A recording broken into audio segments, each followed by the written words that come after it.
괜찮아요. 예, 그냥 주세요. 괜찮아요. 예, 괜찮습니다. 저희 오늘 오후 예배 때 특별히 특송이 있습니다. 우리 저 열린 모임 끝나고 열린 모임 하셨던 분이 특송한답니다. 그 열린 모임 참 재밌게 아주 잘했어요. 이 밖에서 아파트 단지 놀이터에서 했지만은 참 재밌게 은혜스럽게 잘했습니다. 12번의 모임이 끝났고 이제 그 모임에서 했었던 것을 가지고 와서 여기서 특송하겠답니다. 많이 축하해 주시고 축복해 주셨으면 좋겠습니다. 할렐루야. 세월호 사건으로 인하여 가지고 슬픔 가운데 있는 이 유가족들에게 하나님의 위로가 함께하기를 소원합니다. 이제 그 슬픔 가운데 있는 이 유가족들이 힘을 얻고 이제 그들의 삶 가운데에 정상적으로 다시 그들의 삶을 열어갈 수 있고 이제는 그 삶 가운데 의욕도 생기고 활력도 생기게 되기를 소원합니다. 그 어떤 그 큰 슬픔과 그 어려움 가운데 있을 때에 누군가가 옆에 함께 해주는 것은 큰 힘입니다. 옆에 함께 머물러 줬다는 것만으로도 힘이고 옆에서 함께 슬퍼하며 그 이야기를 듣고 그 슬픔 가운데 함께 슬퍼하며 동참해 줬다는 사실이 큰 힘이 되고 위로가 됩니다. 그리고 그 다음에는 어떻게 해요? 유가족들보다도 더 슬퍼하고 유가족들보다도 더 고통스러워하고 그래서 이 문제가 정말 얼마나 큰 문제인지 얼마나 심각한 문제인지 얼마나 큰 충격인지 이것들을 이야기하고 그 다음에는요 계속 거기에 머물 수 있겠습니까? 그럴 수 없습니다.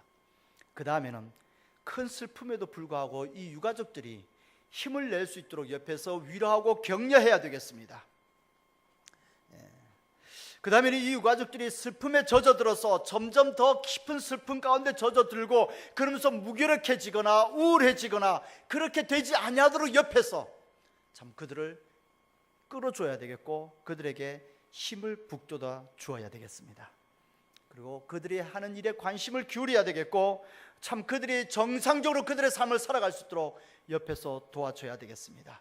그래서 점차적으로 자신들의 생활을 되찾고 정상적으로 회복하는 은혜가 있게 되기를 소원합니다.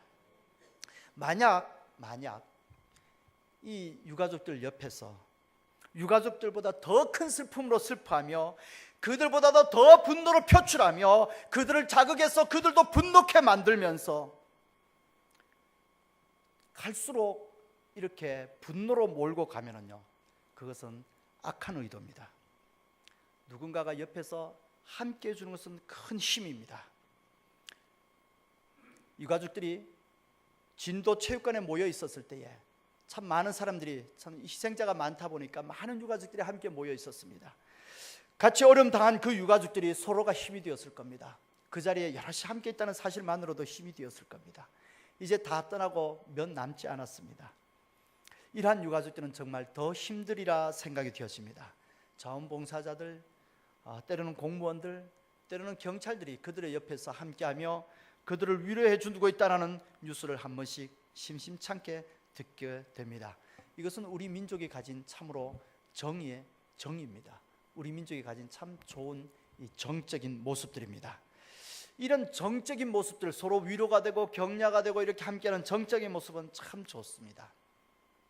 근데 이게 이제 때로는 사회에 좋은 모습으로만 나타나는 것이 아니고 그다지 별로 좋지 않는 모습으로 나타나기도 합니다.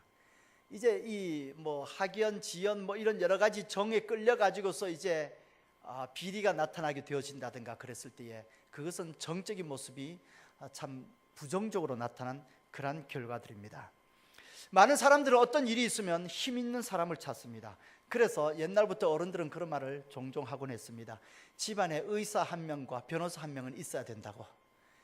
그래서 병원 갈 일이 있을 때에 그 의사의 도움을 받을 수 있고 법적인 문제 해결해야 할 일이 있을 때에 그 변호사의 도움 받을 수 있도록 집안에 그렇게 의사나 변호사 한 명쯤은 있어야 된다고들 말하곤 해왔습니다. 그래요. 우리가 이 땅에 살아가면서 어떤 일을 겪을 때에 어떤 일이 있을 때마다 힘 있는 자를 찾게 되어지고 힘 있는 사람을 바라보게 되어지고 그를 의지하게 되어집니다. 근데 우리의 힘, 우리의 도움, 우리의 의지할 바는 오직 하나님께 있음을 고백합니다. 할렐루야. 그래요. 하나님으로부터 우리의 도움이 옵니다. 우리가 어떻게 거룩한 하나님 앞에 예배로 나아갈 수 있습니까? 우리가 어떻게 우리의 죄를 해결하고 천국을 소망하며 천국을 갈 수 있습니까? 성령은 똥통 같은 우리에게 금과 같은 보화를 담으신 하나님의 능력입니다.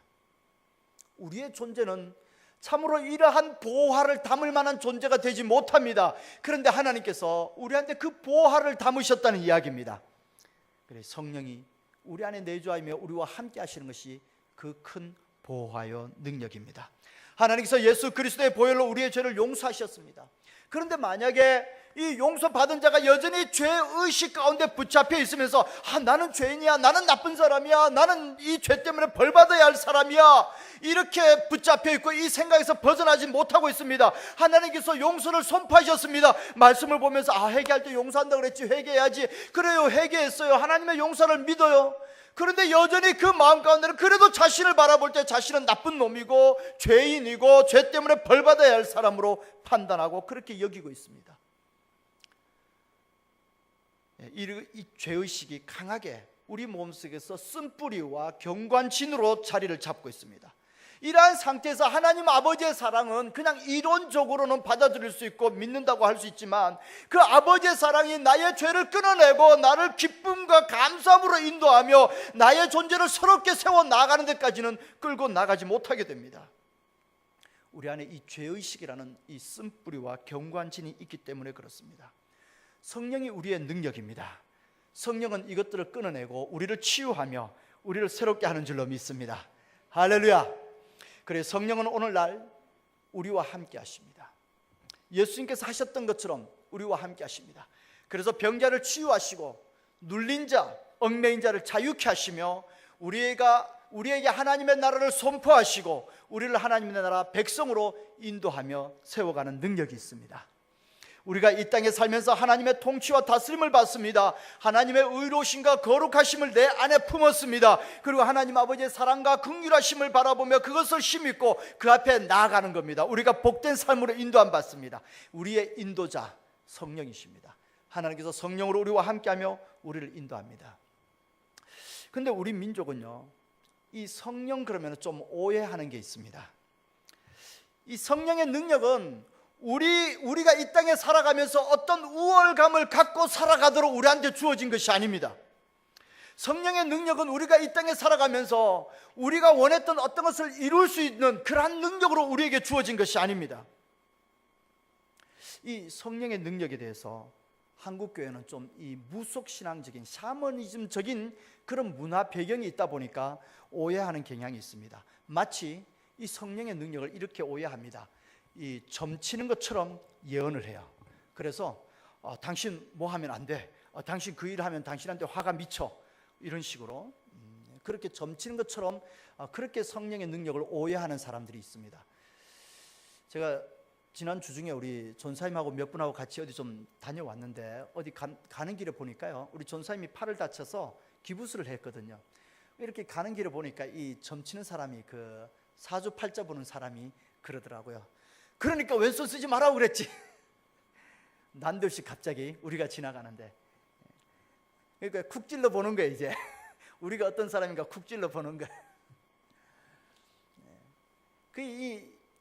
우리가 하나님의 은혜 가운데 성령의 역사로 예언의 은혜가 나타나는 것조차 그런 식으로 이렇게 이 점치는 것처럼 그런 식으로 오해하는 경우가 있습니다.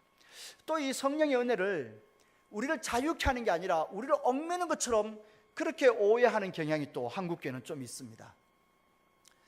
실제로 제가 그런 분을 압니다.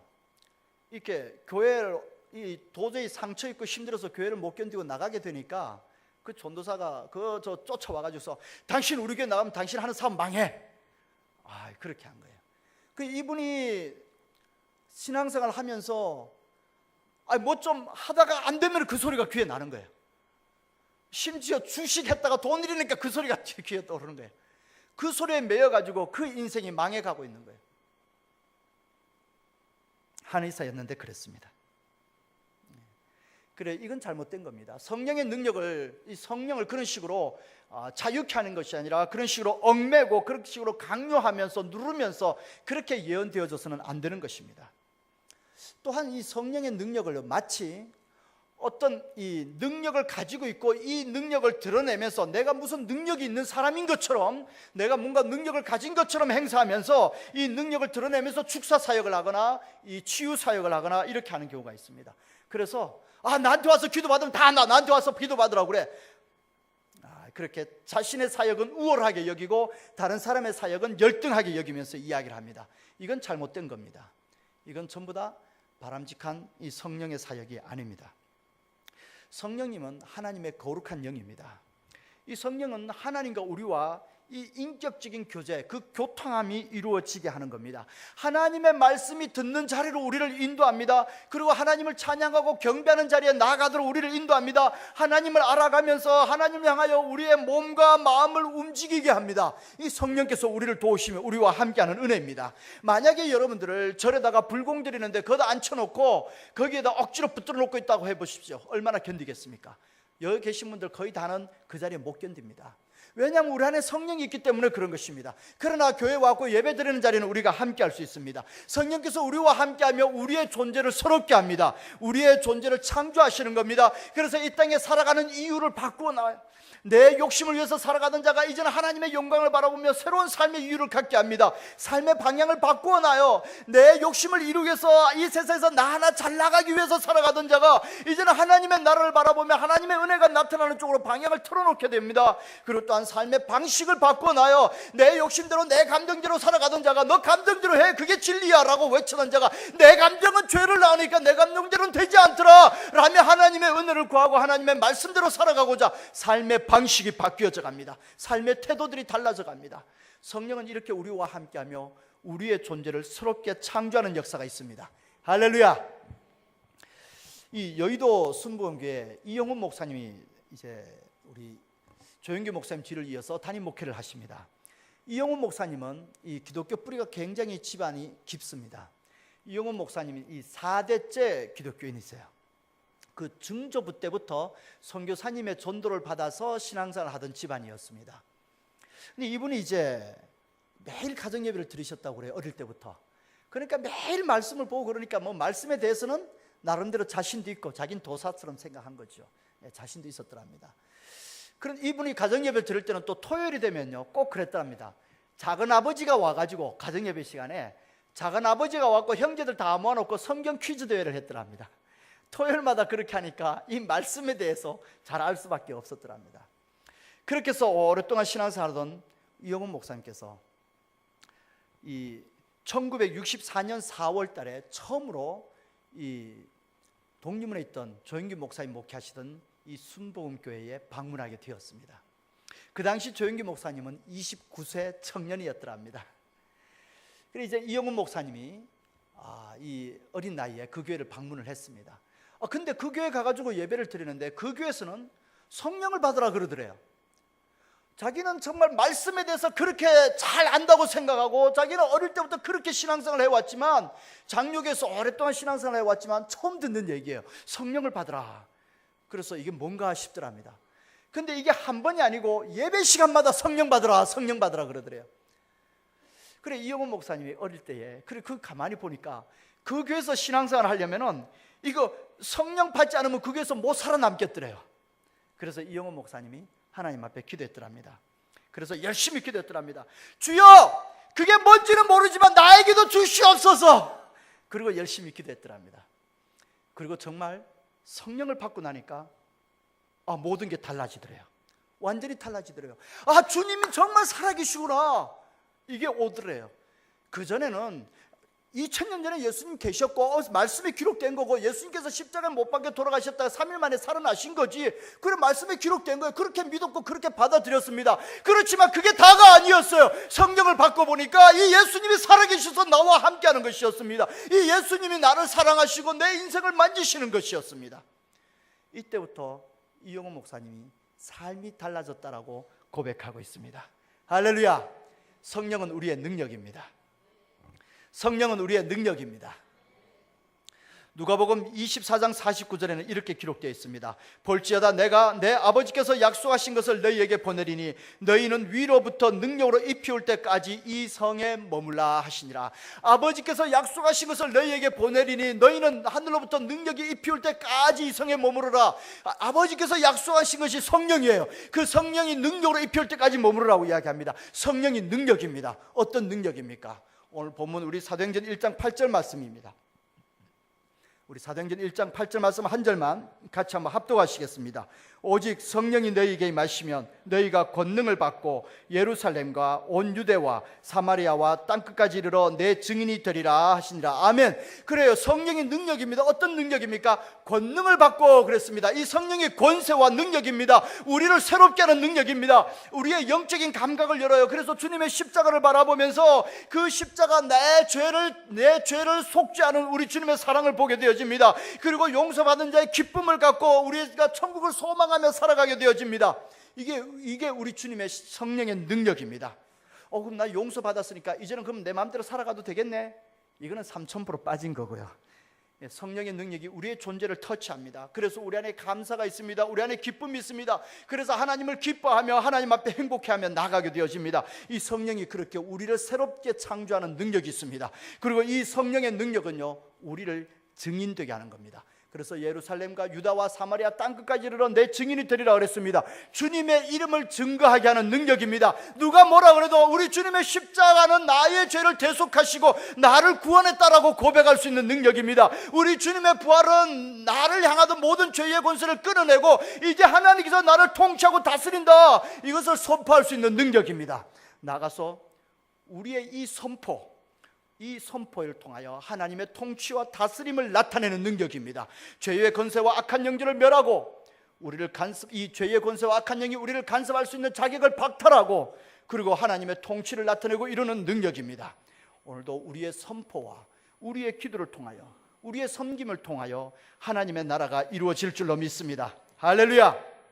그래, 이 성령의 능력은 이렇게 내 안에 능력으로 다가와 나의 존재를 변화시킵니다. 그리고 나를 통해 밖으로 그 능력이 나타나서 하나님의 나라를 이루게 하는 겁니다. 먼저 변화되어진 내 모습을 바라보면서 이 증인이 될 수 있어야 되겠습니다.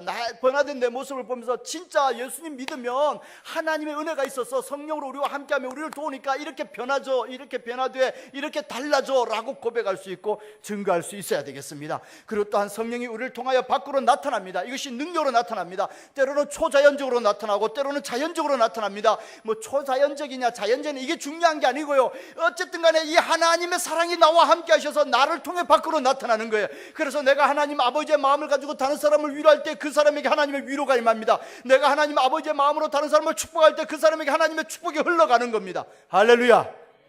그래요. 하나님의 능력이 우리를 통해 나타나기까지 우리가 성령으로 말미암는 하나님의 사람으로 세움받게 되기를 소원합니다. 오늘 본문에 보면은 좀 우리가 한 가지 좀 주목해야 할 사건이 있습니다. 예수님께서는 십자가에서 돌아가셨다가 3일 만에 부활하셔서 흩어졌던 제자들을 다시 찾아갑니다. 예수님을 부인하고 도망가고 흩어졌던 제자들을 다시 찾아가서 그들을 다시 불러 모으십니다. 그리고 그들에게 예수님께서 여전히 다시 가르칩니다. AS 하신 겁니다. 제자들을 AS 하셨는데 무엇을 가르쳤습니까? 3절입니다. 그가 고난받으신 후에 또한 그들에게 확실한 많은 증거로 친히 살아계심을 나타내사 40일 동안 그들에게 보이시며 하나님 나라의 일을 말씀하시니라. 예수님은 이 땅에 40일간 계시면서 하나님의 나라 일을 말씀하시고 가르치셨습니다.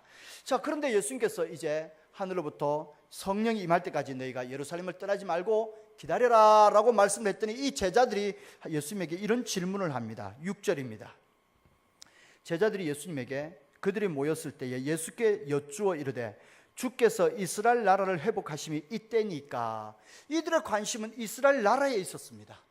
예수님은 하나님의 나라를 지금 가르치고 AS를 하고 있는데 이 제자들의 마음은 이스라엘 나라의 회복의 마음이 가 있어요. 이게 뭔가 핀트가 맞지 않습니다. 이스라엘 나라를 회복하시면 이때니까. 우리를 회복하실 때 나타날 징조가 있을 거 아닙니까? 그때가 이때입니까?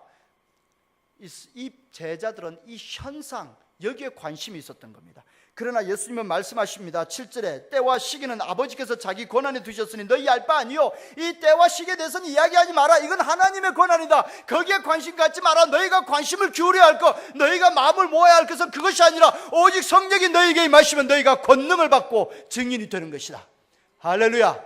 그렇습니다. 우리가 관심을 가져야 되는 것은 예수님 믿고 하나님의 자녀들이 되었을 때에 하나님께서 성령으로 우리와 함께 하시며 그 성령이 우리의 능력이 되어 우리를 새롭게 창조하고 우리의 존재가 새로워지며 우리의 삶이 하나님의 나라를 이 땅에 이루는 그 자리에 나가는 것입니다. 이것이 성령의 능력으로 살아가는 자의 삶입니다. 저와 여러분의 삶이 성령의 능력으로 말미암아 세움바 되어지기를 주님의 이름으로 축원합니다. 기도드립니다.